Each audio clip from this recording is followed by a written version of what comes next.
teníamos un tipo que habíamos llamado publicación. Este tipo de publicación tenía dos propiedades, que eran autor y título, y su criterio de igualdad era que dos publicaciones eran iguales si coincidían autor y título. Después teníamos un tipo que decíamos que heredaba de publicación. Este tipo se llama libro.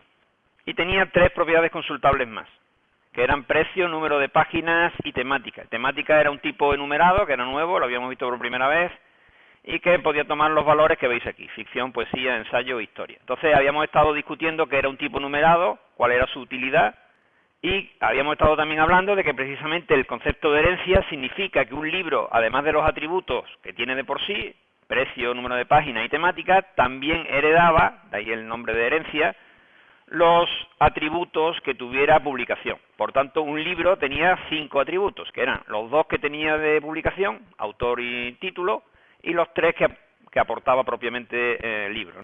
Con respecto al equals o al compare to de libro, la pista que nos daban decía que libro y MPL se implementará de forma que dos libros se ordenen por autor, título y número de páginas en ese orden. Es decir, que si nos están diciendo que autor, título y número de páginas son las que tienen que intervenir en el compare to, que es lo que nos están diciendo ahí, pues ya sabemos que eso implica que son las propiedades que deben intervenir en el toString y en el equal.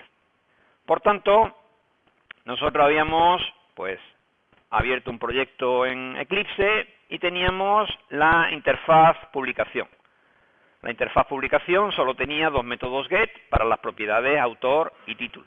Por tanto, lo que es la clase publicación y MPL, pues era bastante sencilla, en el sentido de que, pues tenían sus dos atributos privados, los dos de tipo string, tenían su constructor, al que había que pasarle el autor y el título, tenía los métodos get, y tenía un método equal siguiendo las indicaciones del enunciado, en el cual pues se devolvía que dos publicaciones eran iguales si coincidían en título y en autor. En el toString, lógicamente, las propiedades que se expresaban pues era autor y título. Una vez que teníamos publicación y MPL, pasábamos a la interfaz de libro. La interfaz de libro pues tenía los métodos get correspondientes a las propiedades exclusivamente del libro, es decir, no había que repetir los métodos get de las propiedades que heredaba de publicación.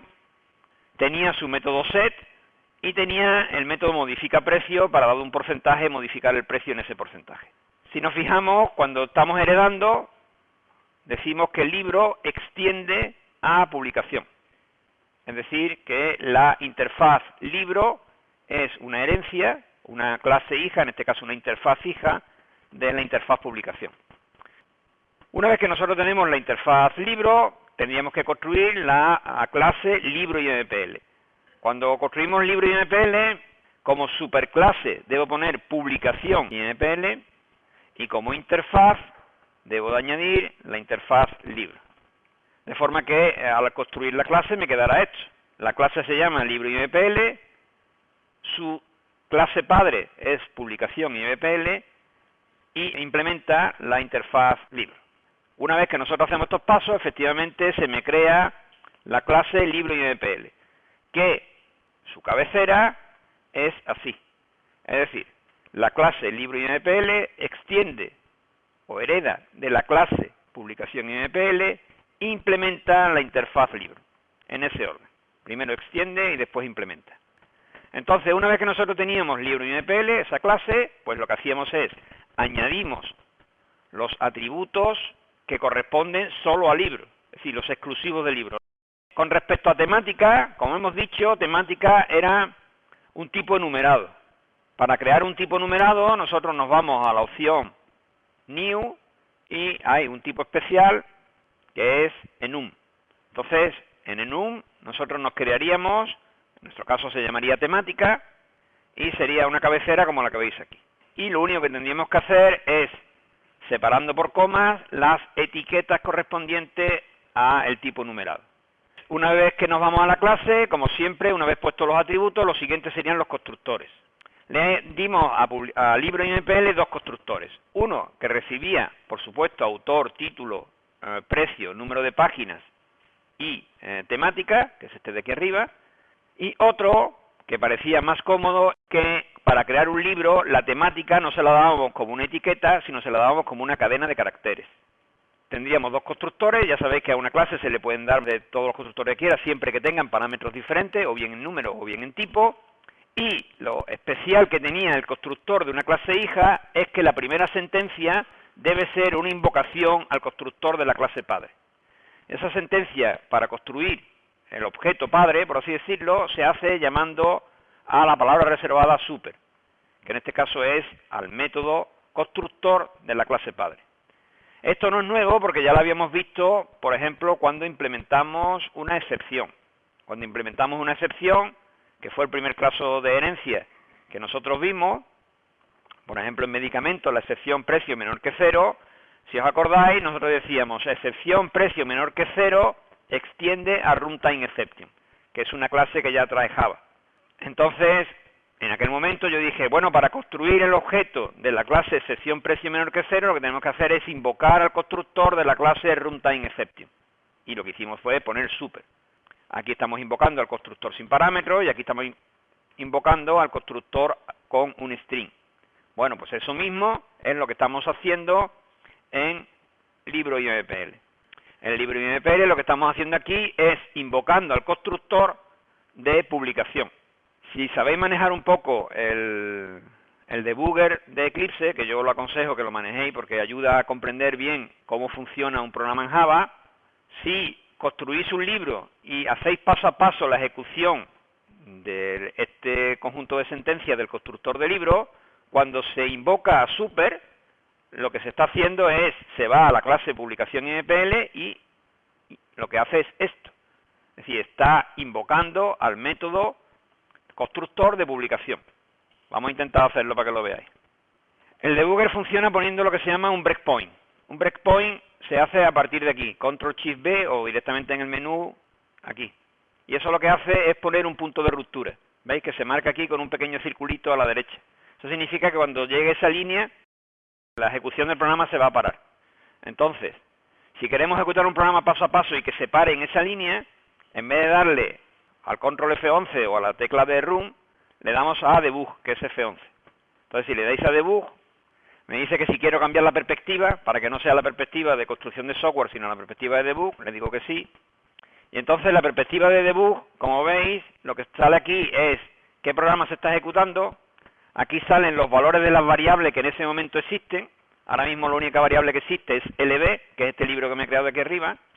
Aquí abajo lo que tenemos es la línea en la que se está ejecutando en ese momento el programa. No sé si lo llegáis a ver, pero aquí hay una flechita. Eso significa que la línea que se va a ejecutar es justamente esa, donde yo puse el breakpoint, claro. El breakpoint significa que el programa se ejecute hasta esa línea. Se pueden poner todos los breakpoints que se quieran en el programa. Entonces, si yo voy a ejecutar esta sentencia, lo que voy a ejecutar lógicamente es el constructor de libro. Para hacer una ejecución paso a paso tenemos dos opciones, que básicamente son estas dos opciones que veis aquí, F5 y F6. F5 lo que hace es introducirse en el método que voy a ejecutar y F6 lo que hace es saltar ese método y pasar a la siguiente línea. Lo tenéis gráficamente aquí, en estas dos flechitas que se ven aquí. F5 lo que hace es meterse en el código y F6 lo que hace es ejecutarlo y seguir a la siguiente sentencia. Como yo quiero meterme en la ejecución del constructor de libro, voy a meterme aquí.